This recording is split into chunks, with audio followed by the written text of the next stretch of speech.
Let's talk.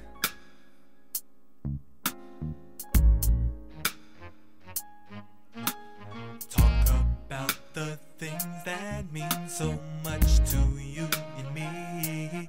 Let's talk. And here's your host, Henry Benefield. Hello, everybody. Welcome to another exciting program of Let's Talk. It is always our purpose to try to bring exciting conversation to you and all of our viewers. Today, we're going to have another exciting program. We have some very distinguished gentlemen on our panel discussing some of the hot topics and things that are in the basic community that people are talking about to get some clarity and information for you. We always want you to have a pencil and a piece of paper so you can write down some of the stuff that we're going to be talking about today that will enrich and empower your life. If you would notice, to my left and to my right, we have, again, three distinguished gentlemen on my panel. To my right, which is going to be your left, I'd like to welcome to the Let's Talk discussion, Pastor Jerry May. Welcome to the program, man. Good to see you. Thank you very much. All right, man. We've been trying to get him on the program for quite a while, and so this is our first time. He actually canceled some things in order to be here today, so we want to thank you again, sir. Thank you. And then to your immediate right, and which is my immediate left, Pastor Nelson Pierce. We'd like to welcome you to the program as well, Pastor. I mean, it's been a while. We scheduled you several times, but you know you're busy in the community. Yeah. And so therefore, unfortunately, you weren't able to be here, but you're here today. Very glad to be here today. Such a pleasure to have you here today, sir. So thank you again in advance. I know you moved some things around. And then a recognizable face that most of you recognize was a member of the Cincinnati council member, community activist all over the place, Mr. Sam Malone. Mr. Sam Malone, man, thank you again. Absolutely. Of course, this is not your first time being on the program. You've been on several times before. You know, it feels good when you can say, well, I'd like to talk to Mr. Malone, and you say, yes, I'll be on the program, and I'd love to talk about whatever we're going to talk about. So, again, thank you to everybody. So, anyway, everybody, we're watching the news, we're listening to the radio, and as usual, I find that there are discussions that should be deeper discussions, but because of time limits, because of whatever the issue is, you don't get a chance to really get into a discussion about a lot of topics. This week, I've noticed that there have been several cases in reference to concerns about police and citizens that have done some things, and the police were being questioned, and some of the citizens were being questioned. So there's a couple of cases I want us to be able to talk about, gentlemen, today on the show. There was, in Cincinnati, there was a case where a person was, a young lady was shoplifting, and I think she was young, and there was an African-American police officer. And in the attempt to, get her, he ended up tasing her. And for whatever reason, there was a lot of controversy around the tasing and the fact that her age and the fact that, she only stole such and such and such and such and such and such. And then to come back with another case, and I'd like for us to kind of talk about it because I think it's an interesting subject, because I personally feel some things are missing in that discussion. Mm-hmm. The second case I'd like to talk about, gentlemen, is the gentleman in Phoenix, Arizona, where he was stealing underwear.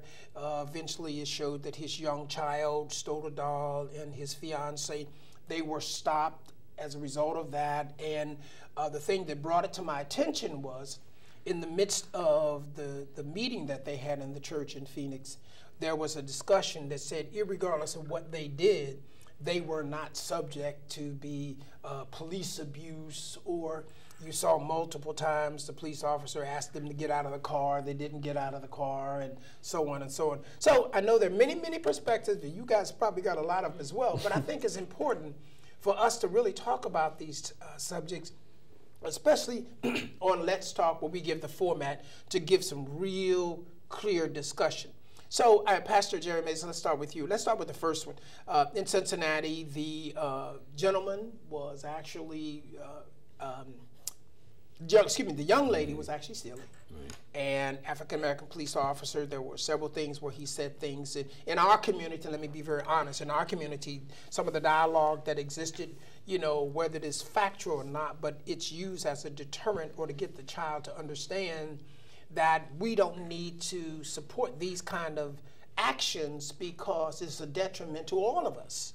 you know, whether it is factual that you had 5,000 stores to left because of stealing. It's the fact that we shouldn't have the kind of neighborhood where our young kids are going and stealing in anybody's store, big store, small store. So anyway, Pastor, let's get your perspective on this, Pastor Jerry. Well, in this case right here that I have heard about, the young lady done things, and we all know that from a baby you're already taught right from wrong. But what we don't understand is a lot of times the way that times are today, it's a little rougher for some people, and because of the group or the place that you live or hang at, you go by being taught by the street and not by home. So when your home is not the place to where they say, listen, you don't do these type of things, but when you allow your child to go out into the street, there's a lot of things called peer pressure. Some kids are under some different kind of pressure. We don't know that kids get stressed out by situations that are out of their control because they don't talk to us or we don't have time to talk to them. Parents become so busy and become doing other things that kids go out into groups and they find other things to do. So when you get around a bunch of kids that are daring you or feel like, well, we ain't got this or that person got that, you get into a pressure point to where you want to go and try to do something. Now, when I was younger, I didn't have to steal, but I went in because my buddies was going to steal, and I called myself trying to. But what I didn't realize was I didn't even have to steal, so I stole it, didn't even know I stole it. And when I went to the door, the lady and the cop, they grabbed me, and I was about to fight them because they was holding me, and I didn't know why. But in this case here, this young lady knew what she was doing, and her job should have been to stop, because it's easier to stop and give it back once you're caught, and this wouldn't have got that far. Did the cop have the taser? I don't think he had the taser. But if he would have went and grabbed her, he would have never knew what was going to happen after that. But being a cop, I'm quite sure there's another way to do it than just a taser. So when you see previous cases where there were physical confrontations and the person was resisting, and the fact that he or she had to use stronger force, and then this is blown out of the way, the fear of police brutality, of you shouldn't have grabbed her this way. There was a thing at Aretha Franklin's funeral where the pastor reached down and hugged Ariana Grande, and they felt it was inappropriate. But we know in church we do that with no sexual connotation. But look how that was taken out of text, you know, from just the fellowshipping in the style that we fellowship in. We're very touchy, emotional, lovey. You know, we kiss on each other. Hey, mother, and blah, blah, blah, blah, blah. So I think my point I wanted to make, I agree with the simple fact that there were alternatives, but do we really, and I'm trying to figure out how to, and maybe one of you guys may have to help me with this, do we really want to focus on the simple fact that the possibility that the other way might have been better than the option that he had to tase her, being within his guidelines? Because I understand, Reverend Pierce, that you can tase people, and I know the fears and all the stuff that comes out, but they said there are guidelines. You can tase people down to 7, I think, or something like that, and it's safe. So can we use that as an excuse to say that the tasing was not an option? And I guess, Pastor Pierce, because you look like you're about ready to say something. Yeah. So go ahead, let's talk. You being a community activist, seeing both sides of it, plus being a pastor founded on truth, would love to hear your perspective. Yeah, so my grandmother used to say that if you give people chitlin choices, that they're bound to make funky decisions. Okay. And I think this is what we've done with the police officers, particularly as the way they police predominantly Black and African American communities. Okay. And that the choices they have for how to police in those communities are limited. And so they're trying to figure out what is the best way to use force to compel people in the community to comply.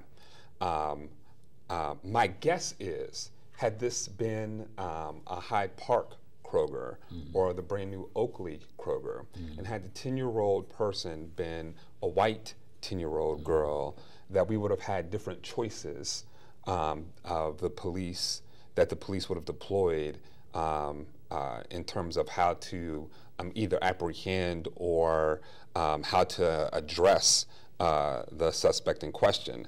But because it was a black young girl and in the Winton Terrace area, then those choices look different. And policing in black communities has always looked different than it has in white communities. And that's the bigger conversation that hasn't happened yet.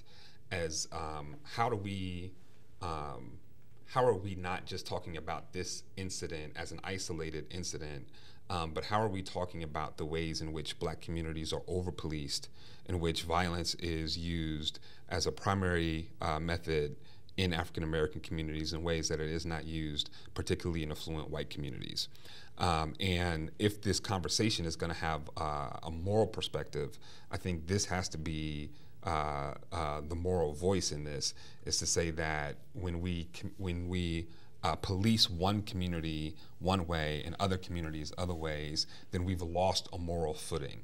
And so we need to have that conversation about how force is used. And I find that to be interesting because I do agree in what you're saying. In this particular incident, I guess my concern was, first of all, it's an African-American person with an African-American officer. Mm-hmm. It was quite, quite clear he was some kind of a parent or concerned about our young. For those of us that know how we talk, the conversation and the manner in which he was speaking to them, this is just me, this is Henry, and let's talk. It was clear he was trying to get a point across mm-hmm. in the way he was explaining that she would be able to get, this is not acceptable. Mm-hmm. And the simple fact, we are always hearing, it takes a village to raise. Mm-hmm. Black men, stand up and be in your position mm-hmm. and do such and such and such and such and such. I don't negate what you just said. I do agree. But I think the lack of consideration, not from you, but from many people who have criticized this particular police officer in the manner in which he was trying to be an African-American man mm-hmm. with an African-American person, because they talk about how we're influenced by each other. We talk about we need more black officers and stuff like that. I'm concerned as to how he was ripped apart mm-hmm. in the fact of his decision of processing this whole thing, and the simple fact that when you watched it, I need to cut my conversation, she wasn't complying. Yeah. She wasn't complying. And so I don't want to attack this particular officer. Certainly. I don't, I think the job of policing is a very difficult job. Absolutely. And, but it is the way in which policing has been trained or taught to happen, particularly in black communities. I was at a forum in the community in which a police officer said he pulled somebody over for speeding in Hyde Park. And the person who he pulled over complained to one of his superior officers, and then he was then told to not be patrolling in Hyde Park, but to get back in the black sections of the city and police there. When he told this to the community, he was then put on desk duty and reprimanded for sharing that story with the community. And this is part of what has happened with police, not just in Cincinnati, but this is true of metropolitan cities all around the country, is that African American communities have been policed differently. And part of it is because of the stereotype that continues to be pushed out there, that black people are more violent, that we are less intelligent, that we are less educated, that we're more likely to engage in criminal behavior. And all of those things Is there some validity in that? No, it isn't. The statistics show that crime happens across race in very proportional ways. Policing happens in black communities differently, but crime happens from drug use. Drug use happens, shows up in both races proportionally. One of the mind-blowing things for me, because I always thought, based on the way, and I consider myself to be, an activist, somebody Sure. who's trying to be woke. Sure. I thought that, when it came to cocaine use, that cocaine may have been more of a white drug, but Sure. crack was more of a black drug. I found out when it comes to usage, you find that white people use crack cocaine in about the same percentage as white people show up in the community. So Sure. most crack users are white, but most crack arrests are black. And this is the issue. It isn't that black people are more criminal, it's just that policing happens in black communities in a lot different and more intentional ways than it does in white communities. Will you agree that the violence, the crimes that come from any person using crack is acceptable or unacceptable in our society? No, definitely crime is unacceptable. Okay. And that's why I don't want to attack this police officer for this particular action, but rather talk about the system of how do we train police to do the job of helping to keep communities safe in a way that thinks about how do we keep everybody safe. And Councilmember Malone, these were questions that I'm sure came across your desk. Absolutely. In City Council. How do you see what happened? In regards to the particular situation with the African American officer and the African American youth? This case, just or in general, yeah. Of these kind of cases, I agree with Pastor. You are inundated with helping to keep the city running safe, working with the police officer and all the different components of the city. And plus you're an African American man. And your constituents are basically really the city. But you certainly can have a different perspective as an African American man with concerns of African American people. So as a council member, what are some of the things he said that came across your desk in reference to cases like this? Well, I hope I'm saying it right. Yeah. Reverend Pierce bring up a very strong point. It's an issue that council have been wrestling with for many decades. And I don't think we have arrived at a point where we could sit back and say we accomplished everything we need to accomplish. This is going to be a process that's going to always be under construction. And we can never take the position that we have arrived. I mean, it's going to take a lot of training. It's going to take, it's going to require a lot of resources and support for officers and for the community. It's going to require more engagement with the community and with the police department. And I think some of the good things that I feel like they're making a lot of headway. When you take, for an example, the work of many community organizations that have engaged the city over several decades, they have forced the city to look at how they police, modify, change the procedures in a way that is reflective of the community, from the hiring practices to the training practices to the way that they examine candidates coming in, the police department. Some of the things I think we have to visit is going to be very, very tough. How so? Well, because a lot of the process boils down to contract negotiations. And so that pretty much limit your ability, what you can and you can't do because of contract negotiations or contract language, contracts that the city manager put before the council vote and act, and so that kind of binds us to some degree. If I had an opportunity to start over from scratch, what I would have done, and one person never get an opportunity to do something like this, what I would have tried to do is tear down the wall, us versus them. I would have engaged the business community to try to create a system that reward officers that live in the city, because it tends to impact the people that you recognize. It tends to impact the way you police. It's different stopping someone when you know their mom, their dad, and the kid versus someone you don't know, because your apprehension level is going to be, the bar is going to be a little higher when you approach somebody that you're not familiar with, your adrenaline is pumping, and at the end of the day, officers are trying to go home. You don't know what a person is going through. You don't know what they have on their person, and if you don't have an opportunity to question the individual, to see if there's any open capious warrants, etc., it may impact someone's judgment. That's the reality. And so what I would like to see a system that reward officers for living in this city. You can't go back and change the past, unfortunately.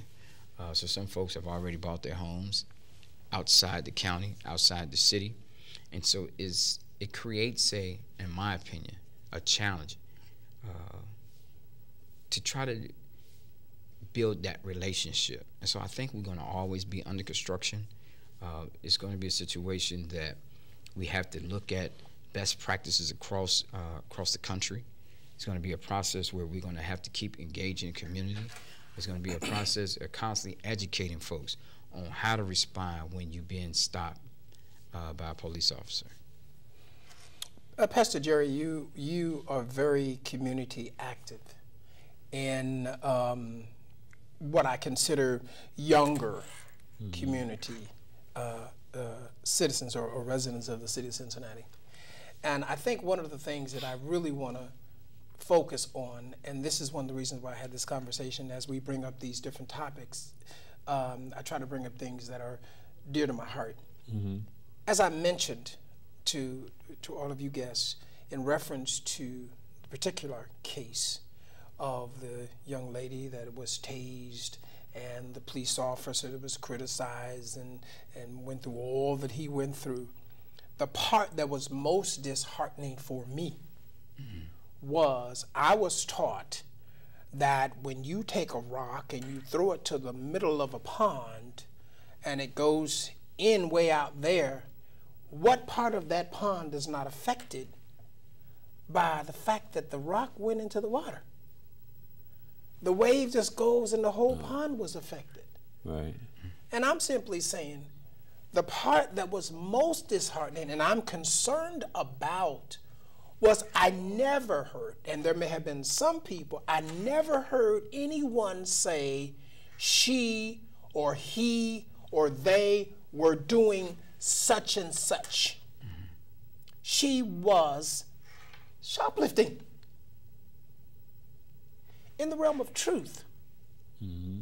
we've all been taught it is not proper to steal. So the ripple in the pond, is it possible that it would have happened that they were tased if they had not been shoplifting? So we have a community that comes out in anger and frustration because of whatever reason. I'm sure Pastor Nelson can allude to why we have all these negatives in our community, which I'm sure they're valid. But what happened to the basics? The fact that they were stealing.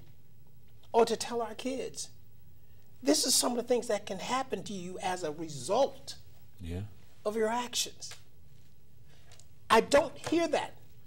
I'm concerned about that. I'm concerned that in Phoenix, they're showing videos and on the news today that the person was actually stealing underwear, videotaped. That the child, and God bless the little baby, not knowing that the baby knew what they were doing, but the parent knew they didn't walk in with a doll. Mm. That's not being addressed. Do I think it was, could have been overboard with the police? Absolutely. But what if they'd never dropped the rock into the lake to start the ripple? And what are we telling them, our kids? What are we telling each other? We're telling them that this kind of conduct is acceptable because we can sue and get paid for somebody grabbing you the wrong way because they're trying to apprehend you. So anyway, I'm putting it, Nelson, I know you got something to say. Come on with it. Come on with it. So the first thing, to me, this is part of the heinousness of the mass incarceration system that we're living in America. As Michelle Alexander has talked about it, that Her book, The New Jim Crow. in the New Jim Crow, Yes. yeah. I enjoyed that read. It's a thoroughly. wonderful book. It's a wonderful book. Mm-hmm. That the system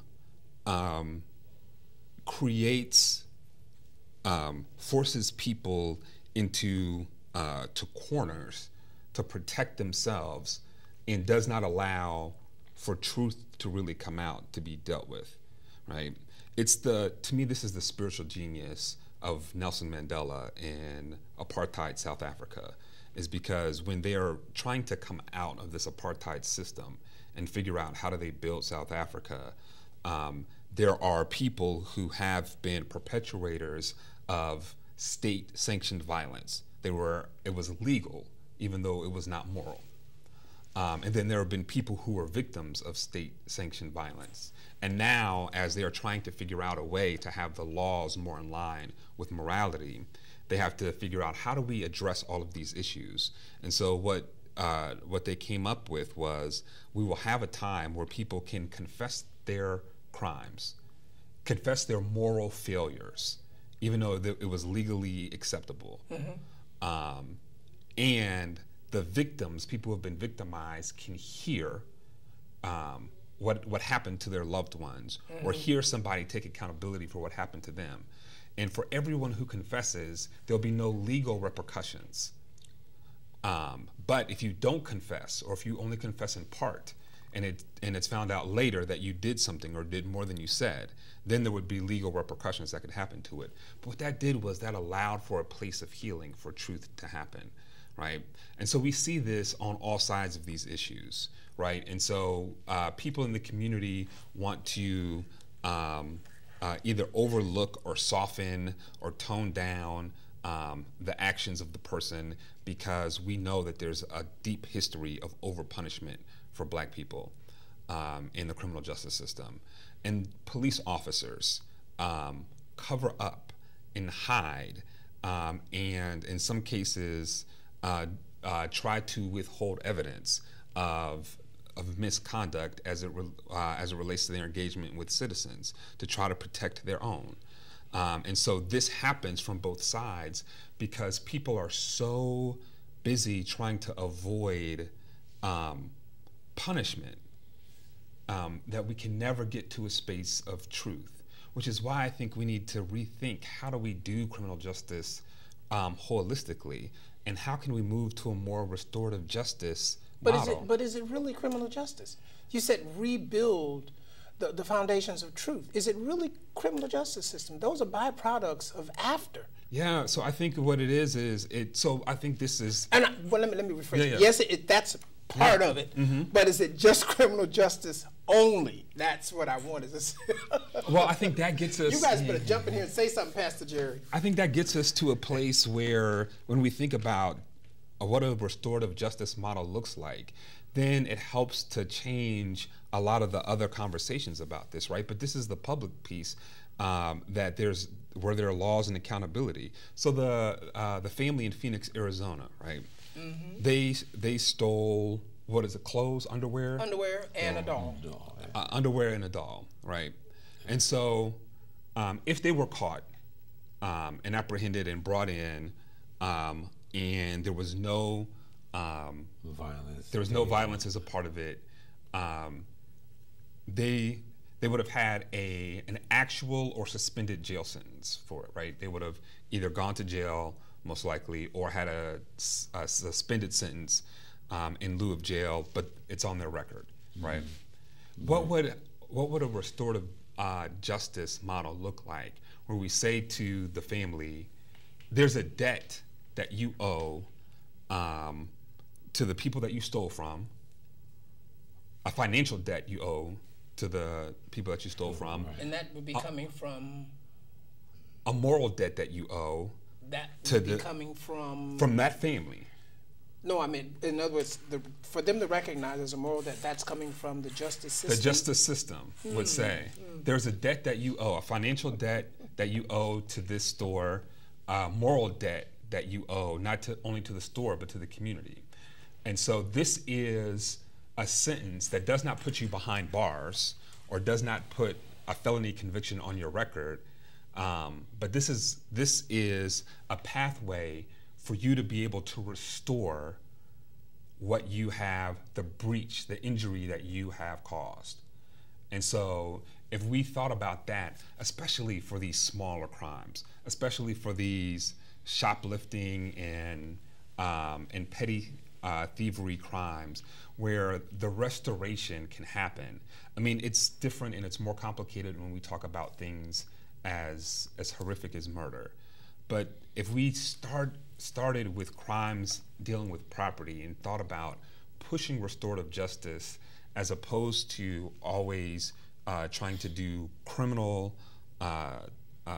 punishment, using jail as the primary weapon in the war on crime, I think it would help us come to a place of truth. And I think the same thing for police officers too, right? If police officers could have the ability to come and be truthful about what happened, and as a part of that, to be able to say, okay, this is the injury that you caused. How do we restore the injury that you caused to the family and to the community, as opposed to moving first and foremost to criminal activity? I think in some of these cases, we can make truth more centered in this, which allows people to be fully human. Because anytime people have to lie, it damages their own humanity. They are damaging their own humanity. I think that's the focal point that these kind of discussions are, because you're based on truth. And I go to the thing, Jesus said, I'm the way, I am the truth. And the bottom line, there have been several cultural and elders that have indoctrinated us with truth. And the reason we're having this discussion, I do not disagree with anything that you said. But why does it always take someone in a municipal position to remind us, not just black community? Because if you look at the case with the lady that many years ago had bought the McDonald's coffee, she got it. She put the cup in between the legs trying to put coffee in it and spilled. She caused her major injuries, and they awarded her so many millions of dollars. So what are we sacrificing in the midst of this sensationalism? Are we sacrificing truth? Are we sacrificing principles? And if that's the case, where does it come from? Mm-hmm. Both of you are ministers. Do we teach this? And I say this because I remember coming back to the simple fact I learned about lying from my parents. I learned about stealing from my parents. Everybody tried it, but the parent took you to the store, made you return it. Who's taking who back? I'm not saying it doesn't exist, but I have not seen that, or like you said, a lack of revealing the truth. The media advertising the simple fact that, you know, this community says, well, first of all, brother, I understand, but first of all, you was down there stealing. We can come to the rescue and so and so, but you were stealing. You know, if you would consider, I would even expand or add to the conversation. You know, there has been, I would say, there has been an undermining, right, of culture values. Now I can understand that. You know, there has been an attack on, if you talk about honesty, when I was a kid, you would walk back to the store. Yep. You was forced to take whatever you took from the store back to the store, and they knew who you were. Yep. And apologize. I'm not saying I never did that, but I remember the times. That's how it was, and I can recall. Plus you got punished. You got a whooping, even if you was with somebody, you didn't know what happened. I'm like, well, I don't even know what I got a whooping for. And so my point is, we're not advocating beating your kids either. Well, you know, I'm not advocating beating, but I will say, I would believe that there should be discipline. Yeah. And you can't have it both ways. Yeah. At the same time, you know, I look at the changes that the attack on the family, when you take away correcting and disciplining the child at home, you're going to see a lot of incidents, such as the situation with the young lady. Because at the end of the day, you should yield to authority, and there's a process and a venue to challenge and address someone's liberties, federal, state, that has been compromised or violated. And so I can recall when I was on council, I was arrested, as weird as that sounds, as an elected official for spanking my child. And if I did not correct my child and he went out and robbed someone, beat someone over the head, snatched their purse, folks would have said, you need to pay attention at home to more. your child. Black man, own up to your own thing. And so, you know, I think we should not, and please do not misread what I'm asserting. I'm not intimating that we shouldn't have criminal justice reform. Certainly. I'm not saying that at all. I believe in that. At the same time, I'm saying we need to be fair and recognize we should not be forcing some values on everyone. And I say that because in some cultures, we correct our kids' behavior by the form of discipline and punishment. And if you don't want to send a kid in the corner with a timeout, it's an option. That's an option. And so I'm all for options. I just don't think we should take them away. So I'm for giving police officers options on how to de-escalate, situations. So options are good. Options are great. There's an additional tool to right or wrong. We are focused on, everybody at this table is focusing on building the community and the people in the community as well. Absolutely. And one of the things that you said, and that I'd like to bring a point out on, is that when you were going through the things that you went through in reference to your son, where if you'd have done something crazy or so, you got 5,000 community activists out here, blah, blah, with picket signs, or if somebody kills somebody, Black Lives Matter. But the simple fact of a truth of a black man standing up in our culture, owning up to saying, I care about my child enough to handle this in a way. How much support did you get from that? I mean, there was a lot of quiet support. There were some folks. Did you have a parade? Did I pray? Did you have a parade? No, I didn't. I'm being cynical. It wasn't like that. But I think I could see the change in our society. When I was in school, teachers were paddling kids. Man, it was just stuff that you just could not do. You would not do. You would not do. I mean, you didn't even have to worry about the police. You just would not do it. There was because order. There was discipline, there was order, and you knew what the boundaries were. But let me ask you a question, because I'm seeing these brothers standing here too. That level of respect, am I wrong or am I incorrect? Am I correct or am I incorrect? That was instilled from home, that first of all, you're not going to school to play. Anybody remember that? Oh, yeah. I don't think nobody You're at the going to table school disagree to with that. learn. Sure. Oh, yeah. And don't let me have to come. I'm not advocating the violent part, but I'm advocating the teaching that came from the community to individuals that were going to a learning institution to learn to be empowered to be a good citizen. And if the teacher calls me, don't let me have to come up there, which says to you, I need to respect what this teacher is doing. Am I correct, gentlemen? Right. So the bottom line, not that it doesn't exist, is this being prevalent in the community to let these children know, no, I don't want to teach you. I don't want the the principal to put his hands on you. But this is what I'm expecting from you as my child. And if by chance you violate these expectations, there are consequences. Do we find a lot of that? And if not, then we see kids going up wanting to fight teachers because there is no respect for the teacher because it has not been enforced at home. Can we blame the school system, or can we blame the simple fact that we need to continue to teach our community? It's important for us to support our teachers. So I want to say that I might be a little younger than some of my distinguished colleagues here around the table. But even when you say it like that, then let's start. I love everybody. I come in peace. But I remember when I was in school, there was one of the people who was my age, who was in my age range,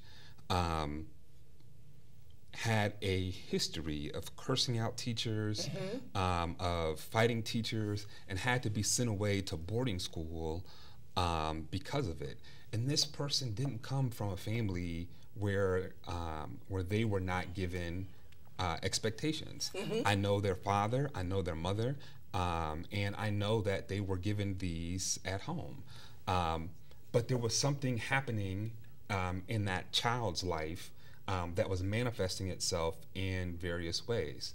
Also, I know parents who are out here now, parents who live in the Royal Hills and the Winton Terraces and other communities that are predominantly black and very poor, and these parents are doing the same thing that their parents did for them. They are trying to instill these disciplines in their children. And so saying that what is happening now is the product of homes that are not, where values are not being taught. That there may be some homes in which that is the case, but that's not the reason why this is happening. There are multiple reasons that are playing into this, and I think it's from a system, from homes, because those two different conversations. Yeah, but I mean I think they're both. I think both are happening, right? Because you have parents who are, you have a lot of single parents, mostly single mothers, who are working 2 or 3 jobs just to be able to pay bills. But there's no time and no love for the child. Which, well, I would say there's love there, but there's not. But there might not be time. Maybe might not be time to engage with the school system. Okay, so you got to understand. I do construction work, and when you do construction work, you're gone a lot. My children are grown now, but I missed a lot of their life being a provider. Right. I wasn't there for the little times. Right.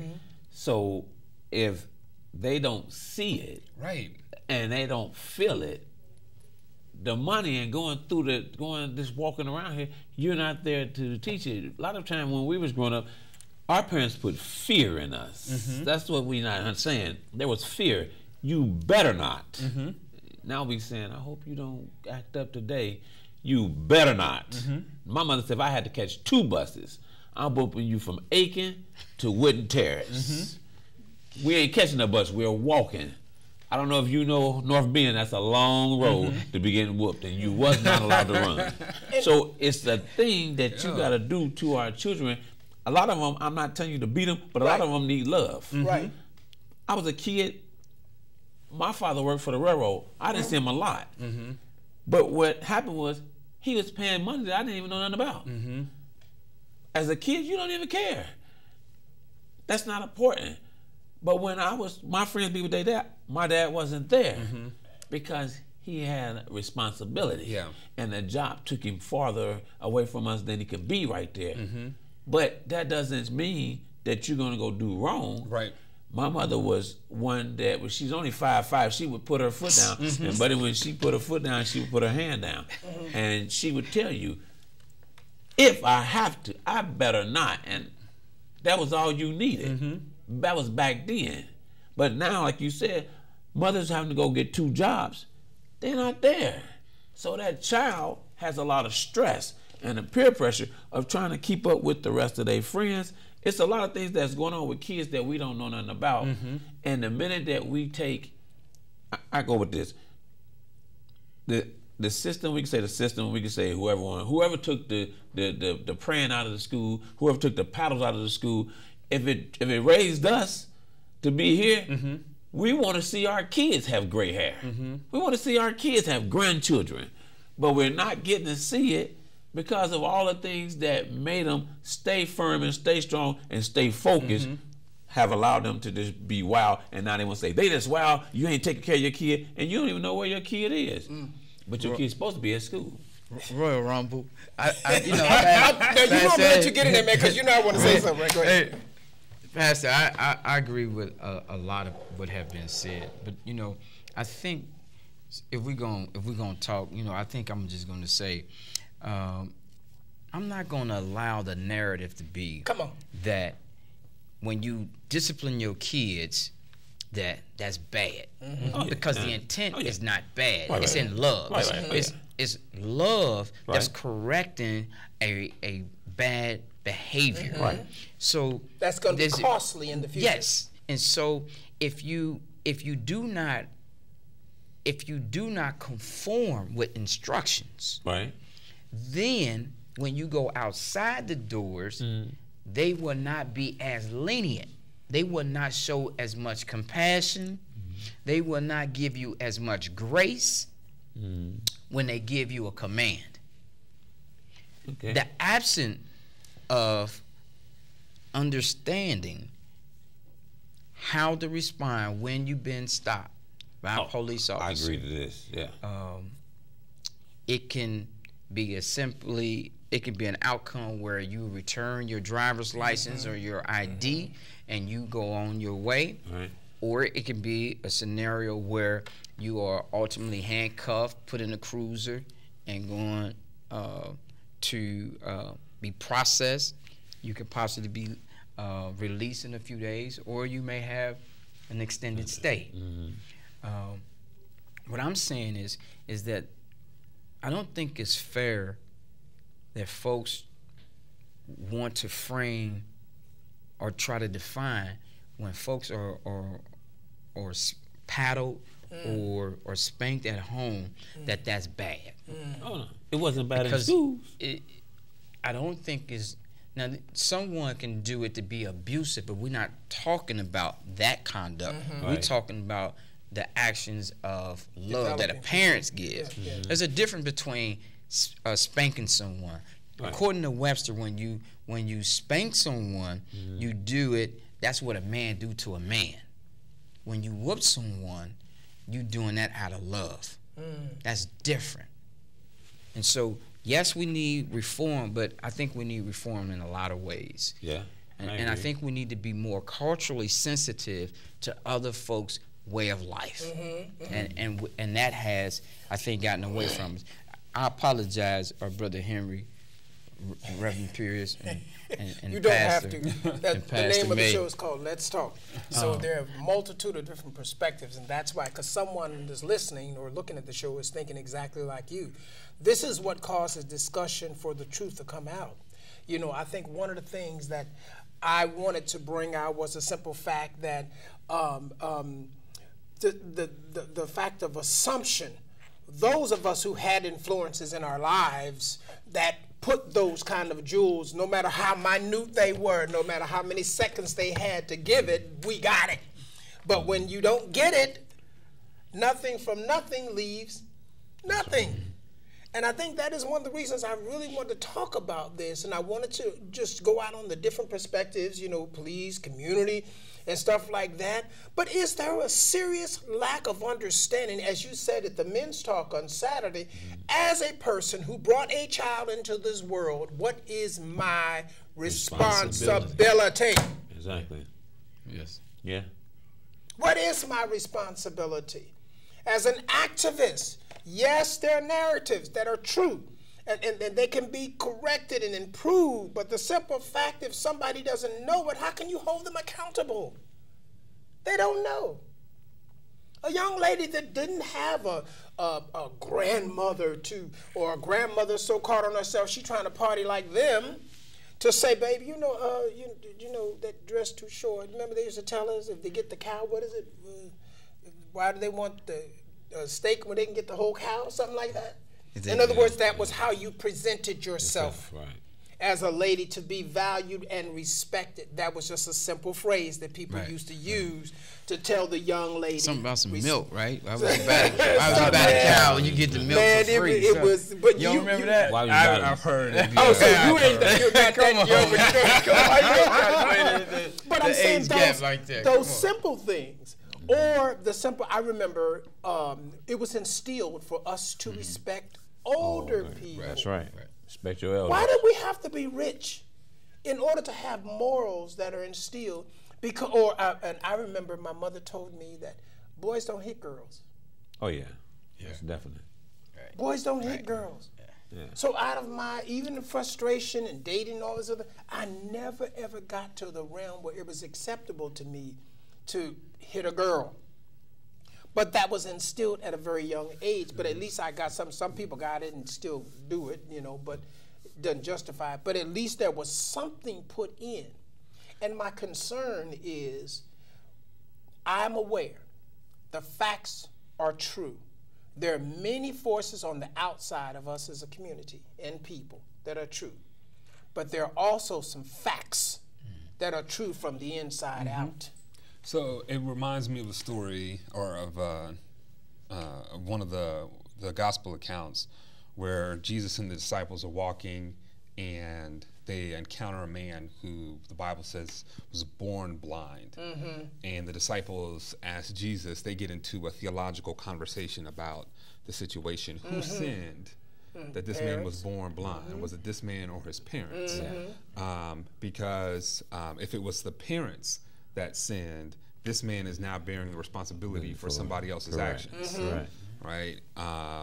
Which, if he was born blind, you would think it would have to have been the parents. But if God does not punish children for their parents' actions, then it had to have been this man who sinned, except for the fact that he was born blind. Right? And so they're getting into this theological debate, and they bring it to Jesus, and Jesus throws out the terms of their debate and says, this isn't about who sinned. It's not about what happened in the past. It's about what's about to happen now. That's right. And so what Jesus then does is he spits on the ground, makes mud out of it, puts it on the man's eyes, and tells him to go wash. And so one of the things that I appreciate about this conversation is that we have not fallen into the trap of the disciples and trying to choose an either or. Right. Sure. Right. I do think it's important that we take the next step of what Jesus did and look at how do we move forward. There you go.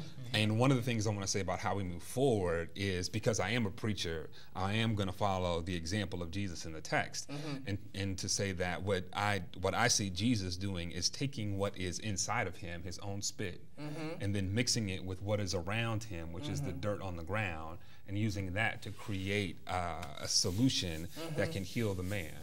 And that each of us and each of the viewers who are watching the show, everybody has something inside of them. For some of us, it's the ability to teach and preach. For some people, it's activism. For some people, it's public service through city council or your local boards or community councils. Some people, it's volunteering. Whatever you have that you're able to do.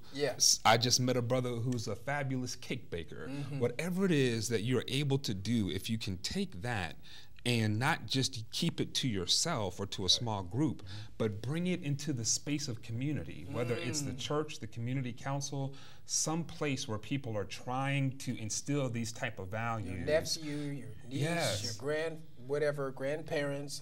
Be somewhere in a group of people where you're using your gifts to help make that community stronger and more viable. And then when you bring what's inside of you and put it in contact with what's around you, then we have places where even if family members are falling down on the job, either because of their own personal failings or because of economic situations, then there's a community that steps in. There are churches that are still able to step in. There are neighborhood associations that are able to step in and make a difference. Wow, I agree. That is definitely the key. We have to wrap it. I'm going to give you guys last comments, and that is the key, because the reason I had this conversation, ladies and gentlemen, is because there's always problems and complaining, but we always like to come up with resolution. It is so important, as Pastor Pierce just said, that individuals recognize that regardless of what the recipe is, I have something to contribute to it. because by me contributing what I have, like you said, on the inside of me, it allows whatever is one way to be changed to another way. Garlic changes the whole flavor of something else. Onion changes the flavor. Sometimes they think garlic stinks, but when you put it in the right recipe, it's awfully delicious. Can I get a witness? That's right. So you might think you stink like garlic, but you can add some flavor. I sound like a young person. I sound like a young person, though. Sam Malone, come on with it, brother. Well, listen, I think this conversation has been great. It's been wonderful to be able to participate in Let's Talk. Yeah. Hosted by yours truly, the Honorable Henry Benefield, and it's been Just regular old Henry, man. Brother Henry, and it's been a pleasure to sit alongside Reverend Piers and Pastor May. I want to say quickly that there was a city worker with the city of Cincinnati. We lost a brother, a friend, a father, Brother Leroy Garrison, who's an electrician who was unfortunately executed in Hawaiian Village, or terrorist, excuse me. And so I just want to extend my condolences to his family and to all the folks who listened to us, who lost a loved one this week. I extend my sincere condolences to them, and I hope we will continue to have the discussion on how everybody can contribute, and hopefully we don't stifle anyone's voice. You need to have a big band contribute, and then understand that they think the contribution's money-wise. Right. But it really is, and says, what can you add to the flavor of the lives of the people you're surrounded You with? sound like a campaign. Okay, but Pastor Jerry. I'm going to say it was an honor to be here as well. I appreciated you, fellow brothers. What I want to actually tell you is that in the community, it is up to us men to stand up to be men. Stand up to be a father, stand up to be a role model in these children's lives. It takes a village to raise a child. It don't have to be necessarily your own. Stop just looking in your own four walls and say, I'm just gonna take care of my kid. That leaves that me, myself, and I. I'm gonna worry about mine and forget my neighbor's kid. But if your neighbor kid is outside walking around there, back in the day, somebody was asking him, what is he doing? Somebody was taking care of that child. So it's not that this is a job, it's a responsibility. We gotta learn and understand that we got a responsibility to take care of our own, not let the police take care of our own. Not worry about this. If the young lady was taught to give the thing back, if she give it back, there's no hurt, no foul. If she was taught to give it back, but if she would have listened, she would have gave it back. Wow. But the thing is, you got to understand, it's our responsibility to go and love these children and take them back, and we won't have these things going on. There you go. If you don't put anything in them, you're not going to get anything out of them. But let me tell you something. Even the smallest thimble can get something in something. So remember, no matter how minute you think it is, you can make a difference. Because if you're garlic and everybody think you stink, you can add a little flavor. That's all I'm trying to tell you. Thank you, brothers, man. I appreciate you guys coming to the program. The things that mean so much to you and me.